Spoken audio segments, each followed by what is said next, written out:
Hey everyone, it's Ken here from Northern Viking Everyday, and in my hands here I've got the Insta360 Ace Pro action camera. I'm very excited to unbox this today and show you what's included in the box and take a closer look at the camera itself. So of course, if you are interested in the camera or any of its accessories, they are linked below. But let's go ahead and dive right into this Insta360 Ace Pro unboxing.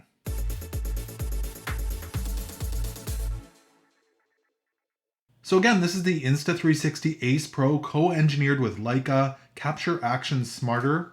On the side here, it says it has AI highlight assistant, a 2.4-inch flip-up screen. It's waterproof up to 33 feet or 10 meters, a magnetic mounting system, and gesture control and voice control 2.0. On the back here, it says it comes with the camera, the battery, the standard mount, a flexible adhesive mount, a USB Type-C to Type-C cable, and a quick start guide. It's got the 1/1.3-inch sensor, it's got pure video, it's got 4K 120 slow-mo, flow state stabilization with horizontal lock, and free frame video. Let's open this up here. So there's our first look at the Insta360 Ace Pro. We'll pull it out in a moment. On the side here, it shows you how to put in your memory card and connect the cable for charging. You can flip up the screen and connect the mounts. Let's have a look at what's included here. So we've got the box here with all of our accessories. So in the box here, paperwork wise, there's a couple of stickers or decals there. You've got the warranty card, the quick start guide, waterproofing, what to know, as well as the safety guidelines. And then a couple of accessories here. We've got the adhesive mount with the thumb screw there. We've got our standard mount there with the finger connections on the bottom. And then we've got our USB-C to USB-C cable. And that's really thick, and it looks to be maybe 1.5 feet long. Nice little cable there. And here is the Insta360 Ace Pro. Pull off the plastic there. Nice big lens on it, Ace Pro. This side here is the battery door. Opens up like that. It looks like there's a battery in there. There's the battery it comes with. It's already installed in the Insta360.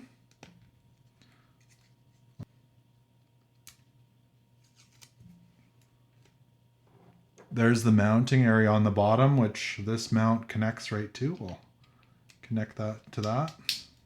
Clicks into place. Quite sturdy on there when that's on there. Some buttons to remove it. On this side, we've got the power button as well as a little door here. Let's open that up. So that's where your memory card and your charging port are, the USB-C charging port. And then we've got the back here with the screen. And that flips up like that. Let's go ahead and turn this on. The power button looks like it's here on the side. Push that down. And it looks like it wants us to set it up. So I'll go ahead and do that. All right, so I've got this all set up here. One thing I want to point out, it does say Leica right there beside the lens. And it does say on here that it's co-engineered with Leica. They make very high quality products, so that's good to know. The other thing right down here, it does say it's a 1/1.3-inch sensor, f2.6 and 16mm equivalent, if you're wondering about those specs. Now the lens here is non-consumer removable. If you do break that, Insta360 will need to repair that for you. So just if you're wondering about that as well. I thought I'd also show you the top of the camera here. I think I forgot to do that earlier. It's got the shutter button right there as well. Pretty basic on the top, but kind of a nice, almost rubberized coating on all of these buttons.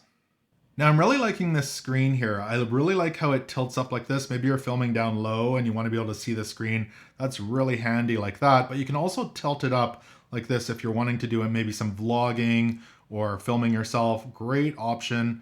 And it also keeps all the information here of your filming. So right now it's in 4K 60. You can see all that information right there on the little screen. The other thing I noticed when I started playing around with this is how smooth this runs. The user interface, it's really smooth and quick, snappy, and it's kind of got a haptic feedback to it, or a vibe feel, kind of like your phone. The camera jiggles a little bit when you move this, so you know you're on the setting. I'm sure you can turn that off in the settings as well. Lots of different options in here from your camera mode, so you can take photos. It goes up to 48 megapixels. It's got a timer in there. The pure shot mode, you can even change it to 16:9, which does reduce the megapixels there. That only goes to 36 megapixels. Of course, you've got your video mode, which is great as well. Now in here, we can go up to 8K 24 frames per second.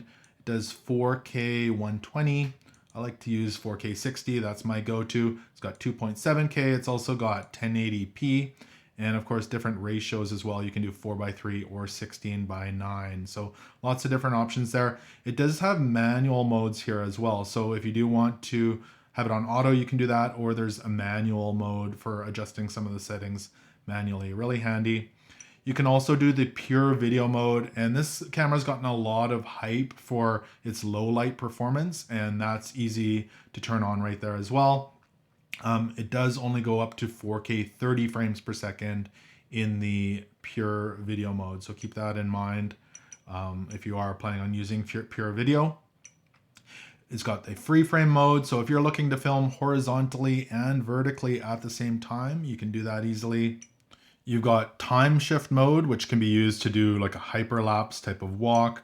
There's normal time lapses. There's looping recordings. You've got slow motion preset in there at 4K 120. There's star lapses. If you want to film the sky, you can easily do that. Burst photos, which will take a lot of photos really quickly. Takes a couple seconds to process it when it's done.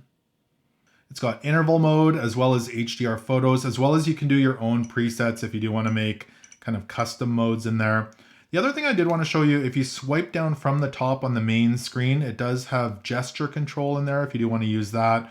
And it also has voice control. So those are handy if there are things you're after. And this is where you would also get into your main settings if you do want to make adjustments to that as well. So again, this is the Insta360 Ace Pro. It feels really solid in my hand. It feels well built. It doesn't feel cheap. It feels like it's going to hold up for a long time. I'm really liking this selfie screen. It's a great option if you're looking for something that's great for adventure sports as well as vlogging. It seems really versatile that way. And I'm excited to see what the footage looks like. It might be a great option if you're looking for something for your next adventure.